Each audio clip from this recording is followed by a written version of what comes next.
my second investigation, looking into Victorian detention facilities and how they measure up against a United Nations treaty known as OPCAT. Earlier this year, we inspected 3 Victorian facilities, looking into practices that may lead or amount to solitary confinement of children and young people.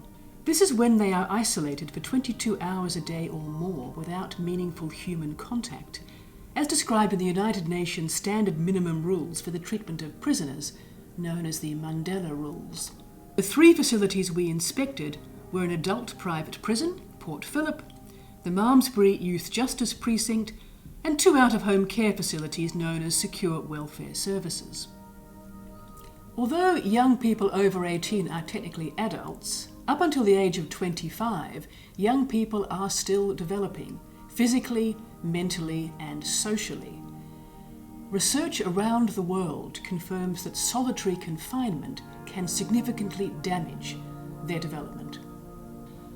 In Victoria, legislation and procedures acknowledge that children and young people should be isolated only as a last resort and for the minimum time necessary. What we found was a difference between what the procedures say and what happens in practice.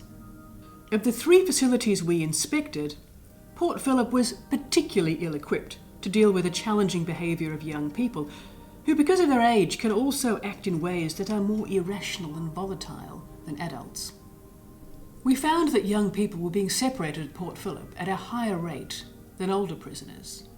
They were also being separated in circumstances where there appeared to be little or no ongoing risk of harm to others. Victims of assaults were being separated for the same time as perpetrators, sometimes for months. Good behaviour didn't appear to result in less separation. At Malmesbury, we found a genuine commitment at many levels to the welfare of young people. Yet we also found a high rate of isolation and limited understanding by staff of the dangers it poses. We saw unrest causing lockdowns, causing more unrest, causing more lockdowns. We were also particularly concerned about the disproportionate use of behavioural isolation involving Aboriginal and Torres Strait Islander young people. At Secure Welfare, on the other hand, seclusion was used as a last resort and kept to a minimum, although the facilities were still bleak. Overall, we found a link between the use of isolation practices and the extent to which a facility recognised the harm caused by them. At one extreme was the comparatively therapeutic methods used at Secure Welfare. On the other hand, at Port Phillip, isolation appeared to be the preferred behavioural management tool rather than the exception.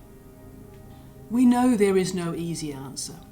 Correctional facilities can be highly challenging and at times dangerous places, both for staff and detainees. But isolation practices should not be the only tools available to respond to such behaviour.